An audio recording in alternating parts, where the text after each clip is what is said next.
Olá pessoal, bom dia, boa tarde, boa noite, boa madrugada, eu espero que você esteja bem.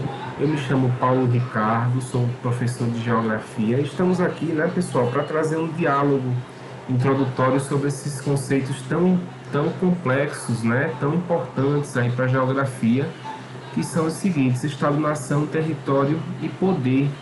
Né? Lembrando que a geografia ela estuda várias coisas e dentre elas as formas de relacionamento entre os estados, a soberania, as fronteiras, os conflitos, as guerras, né, os acordos, os blocos econômicos são temas muito caros à geografia, são temas que interessam muito para o ensino médio, sobretudo para o segundo e terceiro anos do ensino médio, certo? Então vamos começar a entender alguns conceitos básicos para que depois, posteriormente, a gente possa, né, adentrar em outros temas ligados a esses grandes conceitos, tá certo? Vamos lá, começando. Esse aqui é o slide. Atentem para as bandeiras, né? Coloquei essas bandeiras aí não por acaso, porque são símbolos nacionais. Cada país possui a sua bandeira, então eu acho que é muito bacana você saber as bandeiras de cada país, né? Claro que isso não é uma obrigação, mas isso é um barato para o pessoal, porque acho que a gente fica mais, digamos assim, inteligente quando a gente associa as bandeiras, né, a cada país. A gente consegue falar um pouco de cada, né, quem sabe. Então eu acho que vocês poderiam, né, pegando uma enciclopédia, enfim, imagem na internet, até no WhatsApp da gente já tem as bandeirinhas, né, que a gente pode selecionar. Então isso é muito interessante. Certo? Fronteiras, pessoal. O que são fronteiras? Fronteiras são elementos que definem, certo, a extensão geográfica da soberania do Estado. O que é a soberania do Estado? É o Estado, o poder público, aquele poder constituído que harmoniza os interesses da sociedade, ele possa fazer a sua ação naquele território. Então, as fronteiras elas servem para delimitar esse espaço no qual o Estado ele pode sim ser soberano, ele pode agir da maneira que ele bem entender, certo? Claro que respeitando os direitos humanos, respeitando a democracia e por aí vai, né? Dentro desses parâmetros. Então, o Estado ele atua dentro das suas fronteiras, nunca além, certo? Perdão. Então, pessoal, é, essa soberania do Brasil, por exemplo, do Estado brasileiro sobre o nosso território é constituída, delimitada pelas fronteiras.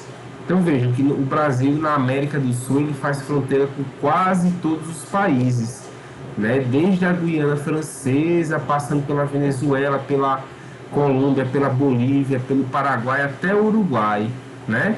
Só não fazemos fronteiras com dois países, que são o Chile e o Equador, aqui na América do Sul, certo? No mais, todos os países da América do Sul fazem fronteira com o Brasil. Tamanha, vamos dizer assim, complexidade e grandeza do nosso território, tá certo? Então, as fronteiras, elas têm possibilidades de ser positivas, de trazerem benefícios ao comércio, à integração entre os países envolvidos. Por exemplo, nós temos uma fronteira ali no Paraguai, a tríplice fronteira, né, Paraguai, Brasil e Argentina, que tem um comércio muito forte, né? Então isso é um ponto muito positivo. Nós temos pontos turísticos, nós temos rios que ligam os três países, né, fazendo todo um atrativo para o turismo também, certo? Mas também nós temos pontos negativos das fronteiras, que são o quê? A entrada de drogas, de produtos ilegais, certo? Que às vezes as fronteiras são muito grandes, por exemplo, aqui com a fronteira, na fronteira com a Bolívia, nós temos quase 3.500 quilômetros de fronteira. Por aqui entra muita droga, né? Principalmente aí cocaína. Então aqui é um ponto negativo, certo? Se não houver uma fiscalização severa, segura, a gente corre o risco de entrar, né, produtos ilegais, armamentos ilegais, enfim, o que pode causar problemas para o Brasil, para o país que está envolvido. Beleza? Então, dentro das fronteiras, o Estado Nacional, o Estado, ele é soberano. Isso vale também para os estados, né? A Paraíba, o estado de Pernambuco, o estado do Rio Grande do Norte, dentro das suas fronteiras, eles são, né? Eles têm o estado deles soberano. Lembrando, estado com E maiúsculo, certo? Estado com E minúsculo é relativo a uma unidade da federação, que depois vamos ver o que é. Mas para já, o conceito de estado que eu quero que vocês entendam é o estado com E maiúsculo, que é o poder público, que harmoniza os interesses da sociedade, certo? Já pensou se não houvesse estado, né, pessoal?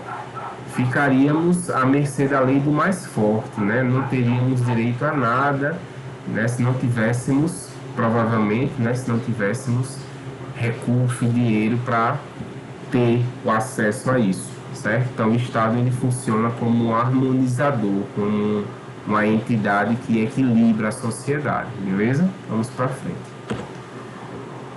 Aqui as fronteiras e os estados, né, na história. Essa aqui é uma imagem muito significativa, é uma imagem de algum filme sobre o Império Romano. E aqui você vê todas as cerimônias que aconteciam naquela época, o culto ao imperador romano, a arquitetura dos prédios, né?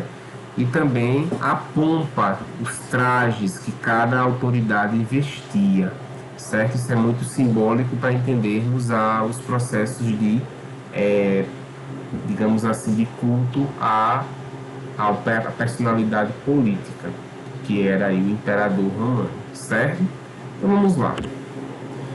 Então aqui eu começo pelo Império Romano, porque o Império Romano ele começa a delimitar uma fase no Ocidente onde você vai ter a distinção entre os cidadãos legítimos e aqueles que não fazem parte do Império, que eram chamados no Império Romano de bárbaros.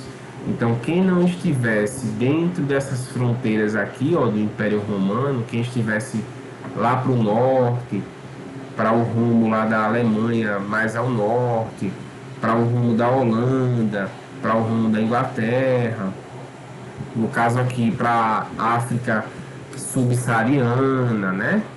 Para o Oriente, eram considerados bárbaros, ou seja, que não faziam parte do Império Romano, certo? Quem não estivesse dentro dessas fronteiras aqui em cor roxa e amarelo mais claro, não marrom, né, vamos dizer, não estava com o título de cidadão romano, então era bárbaro, beleza? Então o Império Romano ele começa a fazer essa distinção e depois isso vai ser muito trágico para muita gente, porque, por exemplo, vai se entender que só os cidadãos desses impérios tinham as luzes, os entendimentos, a sabedoria, a civilização. E aqueles que estavam fora desses impérios eram pessoas ignorantes, bárbaras, que precisavam ser, entre aspas, civilizadas. Por exemplo, no dia de amanhã, que é 22 de abril, estou gravando no dia 21, no dia 22 de abril é, entre aspas, festejado o descobrimento do Brasil.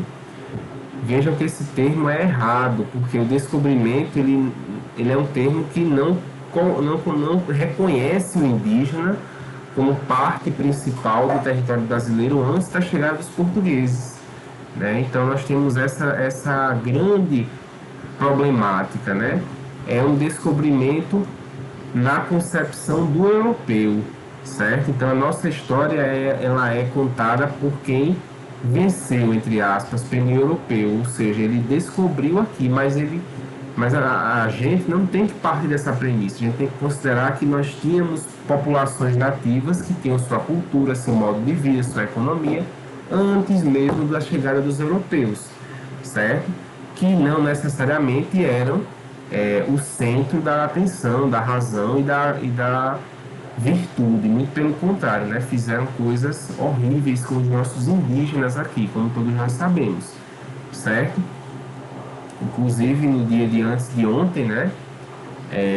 Nós comemoramos o Dia do Indígena. Foi então É uma data que serve tanto para a nossa reflexão quanto para a problematização dessa história que é contada a partir do ponto de vista de quem venceu, né? Não contempla aquelas pessoas que foram trucidadas quando aqui chegaram os europeus, certo? Vamos para frente. Na Idade Média, pessoal, quando lá no século VI depois de Cristo, o Império Romano ele se desintegra, né? Formam-se os impérios bárbaros, ou seja, são povos bárbaros que começam a saquear o Império Romano, aquilo que era o Império Romano, e se apropriar das terras. Nós temos, a partir de então, o desenvolvimento da Idade Média. A Idade Média é caracterizada por uma coisa importante, que é a descentralização política. Não tinha mais o imperador, como tinha no Império Romano, né, que eu mostrei para vocês agora há pouco. Agora haviam senhores feudais. O que eram os senhores feudais? Eram grandes proprietários de terra que viviam da sua terra e da relação social que se estabelecia com os vassalos, os camponeses que não tinham terra e procuravam o senhor feudal para ter abrigo e para ter o seu sustento a partir da terra. E, em troca, eles pagavam impostos e juravam fidelidade ao senhor. Né? Existia o pacto da vassalagem, onde o senhor feudal e o vassalo eles trocavam juramentos, um ao outro. E aí se constituía a aliança política, né?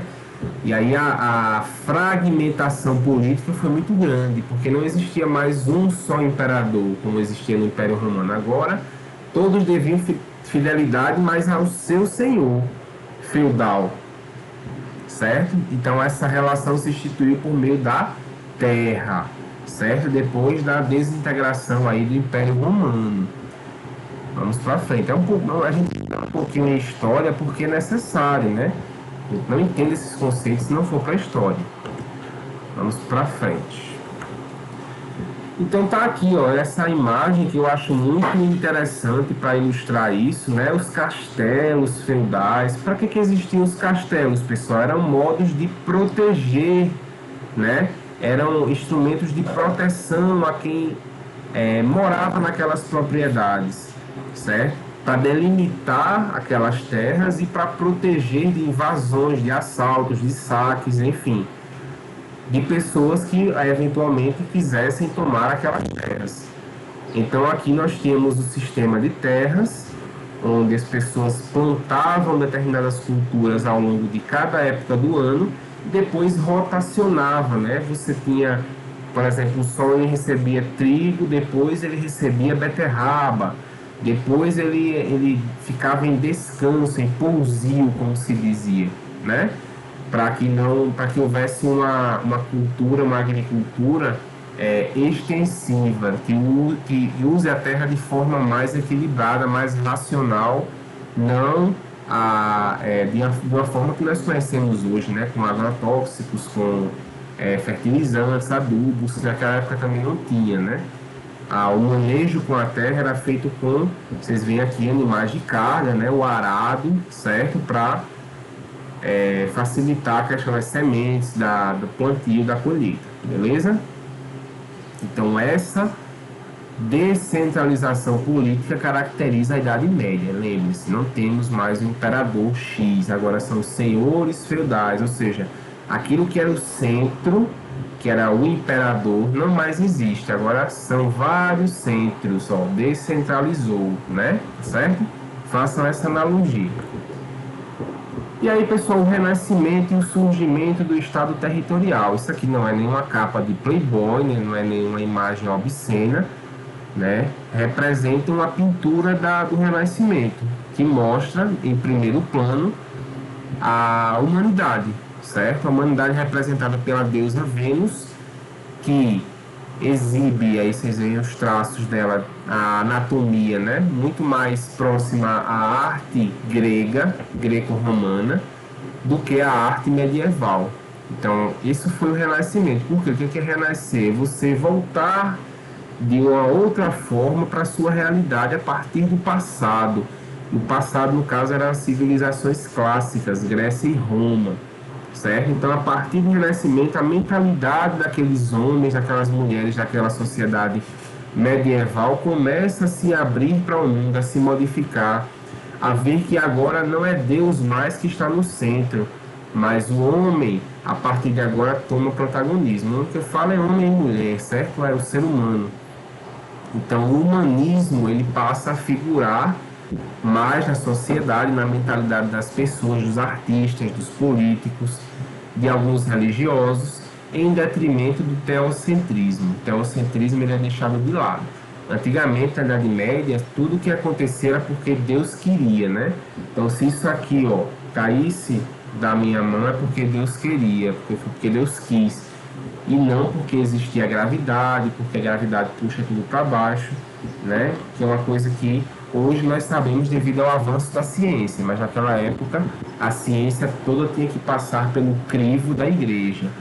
E aí por isso houve muitas perseguições aos cientistas que duvidavam, que questionavam das premissas religiosas. Isso é pano para uma discussão mais aprofundada, certo? Não vamos entrar muito nessa questão aqui, certo? E a partir do Renascimento surge também o comércio, desenvolve-se muito o comércio, certo? Então, a partir daí também os atores políticos, econômicos, eles se modificam nas suas ações. Não é mais aquela coisa estática como era na Idade Média, certo? Então surge novamente a centralização política. Ó. Centralizou em Roma, descentralizou na Idade Média e a partir de agora começa a centralizar de novo em grandes reis. Né? É o absolutismo. Por que absolutismo? Porque o rei agora ele é visto como absoluto, como, vamos dizer, a voz divina na terra, representante divino na terra. Então ele vinha para salvar seu povo, para dar uma vida melhor ao seu povo e para fazer a sua nação grande. Então as primeiras nações a se centralizarem, a terem um rei, né, politicamente muito forte foram Portugal e Espanha. Depois vieram países aí como a França. Esse aqui é o Luís XIV, né? Ele disse uma frase muito interessante: L'État c'est moi. Em francês, o Estado sou eu. Ou seja, nele estavam todos os poderes do Estado. Não tinha na época o judiciário, o executivo, o legislativo separados. Eram todos concentrados no rei. O rei reinava, governava, executava, elaborava as leis, tudo era o rei. Então, por isso que ele era o absoluto, entenderam? Então, nesse contexto, o absolutismo foi uma centralização política muito grande na Europa.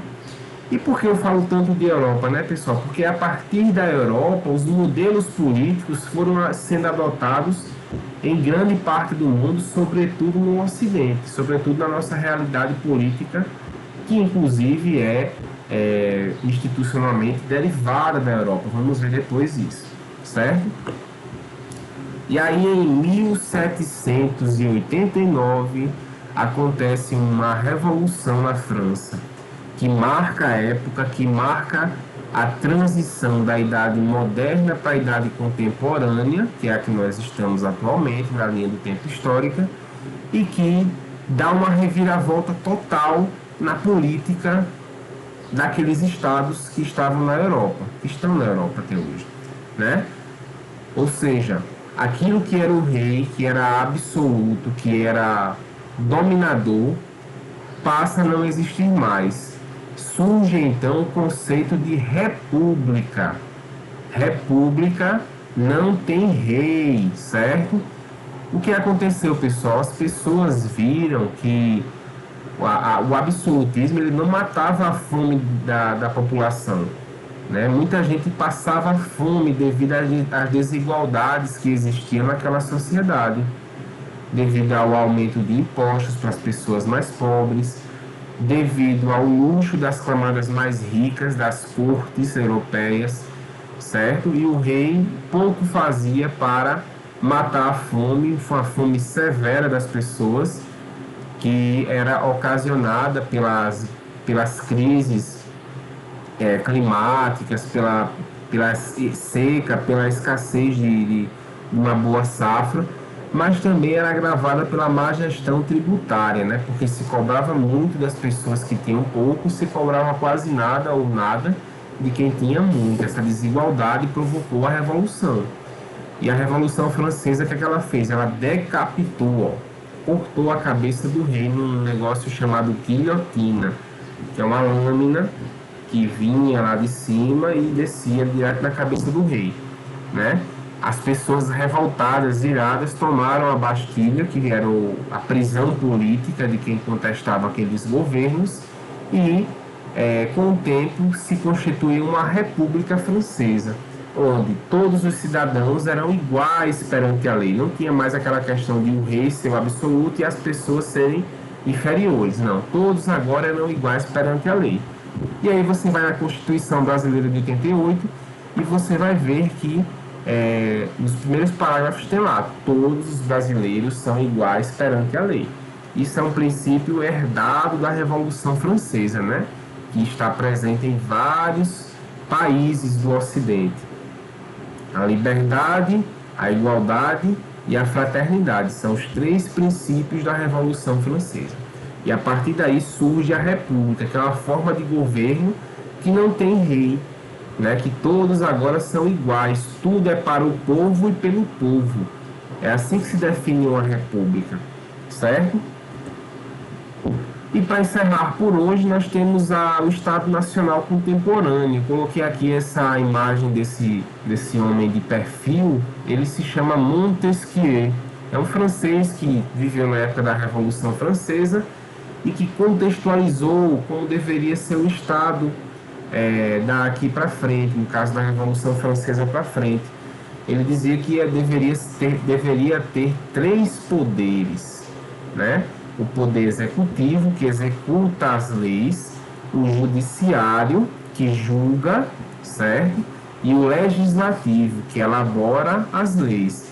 Então, nesse caso, até hoje nós temos, né? O poder executivo, quem são no Brasil, por exemplo?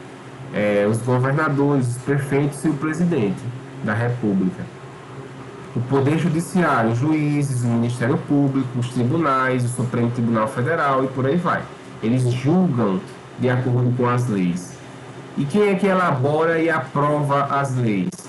São as câmaras de vereadores, as assembleias legislativas, a Câmara dos Deputados e o Senado. São o poder legislativo, eles legislam, eles têm uma função de elaborar as leis. Então essa estrutura que antes só tinha em uma pessoa, que era o rei, agora passa a existir em três poderes. É um Estado tripartidário, certo? Ele tem três poderes. Ele tem o poder legislativo, o executivo e o judiciário, tá certo? Que foi aí o modelo para a República, para o Estado-nação contemporâneo, pós-Revolução Francesa, que foi adotado em grande parte do mundo ocidental. Tá certo? Eu encerro hoje por aqui, pessoal, porque é um tema muito complexo e vai exigir de vocês muita dedicação, muito estudo, certamente, para os exercícios que eu vou mandar. Mas na próxima aula a gente continua, tá bom? Então, fiquem ligados. Qualquer coisa, estamos aqui, só falar comigo. Um abraço e até breve.